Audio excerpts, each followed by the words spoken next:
ಬೆಂಗಳೂರಿನಲ್ಲಿ ಮಠ ಮಧ್ಯಾಹ್ನವೇ ಭಾರಿ ಮಳೆ ಸುರಿದಿದೆ.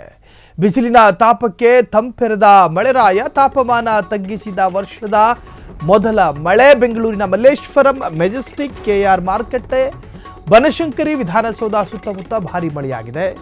ಬಿಸಿಲಿನ ಧಗೆಯಲ್ಲಿ ಭೂಮಿ ಅನ್ನೋದು ಕಾದ ಕುಲುಮೆ ತರ ಆಗಿತ್ತು, ಕೆಂಪು ಮಣ್ಣಿನ ಹಂಡೆ ತರ ಆಗಿತ್ತು. ಅಷ್ಟು ಶಾಖವೇರಿದ ಭೂಮಿ. ಆ ಭೂಮಿಗೆ ಇವತ್ತು ಏನು ಮಳೆ ಸಿಂಚನ ಆಗಿ ಆ ಭೂಮಿನ ತಂಪೆರೆದಿದೆ ಮಳೆರಾಯ. ಕೆಆರ್ ಮಾರ್ಕೆಟ್, ಬನಶಂಕರಿ, ವಿಧಾನಸೌಧ ಸುತ್ತಮುತ್ತ ಭಾರಿ ಮಳೆಯಾಗಿದೆ.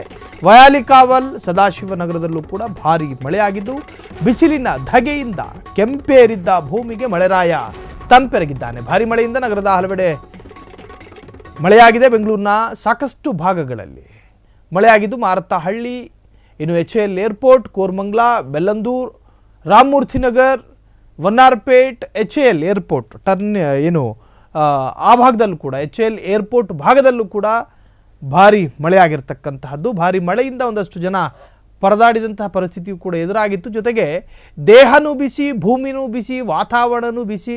ಅಯ್ಯೋ ಇರಿಟೇಟು ಅಂತ ಓಡಾಡ್ತಿದ್ದಂತಹ ಜನ ಇವತ್ತು ಒದ್ದೆಯಾಗಿ ನಡ್ಕೊಂಡು ಹೋದಂಥ ದೃಶ್ಯಗಳು ಕೂಡ ನಮಗೆ ವ್ಯಕ್ತವಾಯಿತು. ಕಾರಣ ಸಾಕಷ್ಟು ದಿವಸ ಕಳೆದ ನಂತರ ಮಳೆ ಹನಿ ದೇಹಕ್ಕೆ ಬಿದ್ದಾಗ ಅದರಲ್ಲಿ ಆಗುವಂಥ ಸಂತೋಷನೇ ಬೇರೆ.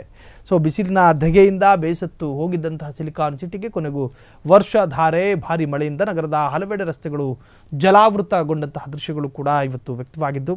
ಸೊ ಕರಾವಳಿ ಭಾಗದಲ್ಲಿ ರಂಜಾನ್ ಮತ್ತು ಯುಗಾದಿ ಹೊಸ್ತಿಲಲ್ಲಿ 3 ದಿನ ನಿರಂತರ ಮಳೆಯಾಗುತ್ತೆ ಎನ್ನುವಂಥದ್ದು ಅಲ್ಲಿನ ಹವಾಮಾನ ಇಲಾಖೆಯ ಎಚ್ಚರಿಕೆಯಾಗಿತ್ತು. ಆದರೆ ದಿಢೀರಂತ ಬೆಂಗಳೂರಿನ ಹವಾಮಾನ ಇಲಾಖೆಯು ಕೂಡ ಅದೇ ಥರ ಬೆಂಗಳೂರು ಭಾಗದಲ್ಲೂ ಕೂಡ ಮಳೆಯಾಗುತ್ತೆ ಎನ್ನುವಂಥ ಒಂದು ಸೂಚನೆಯನ್ನು ಕೊಟ್ಟಿತ್ತು. ಆದರೆ ಧಾರಾಕಾರ ಮಳೆ ಸುರಿದಿದ್ದು ಸಾಕಷ್ಟು ನಗರಗಳು ಅಕ್ಷರಶಃ ಜಲಾವೃತವಾಗಿತ್ತು.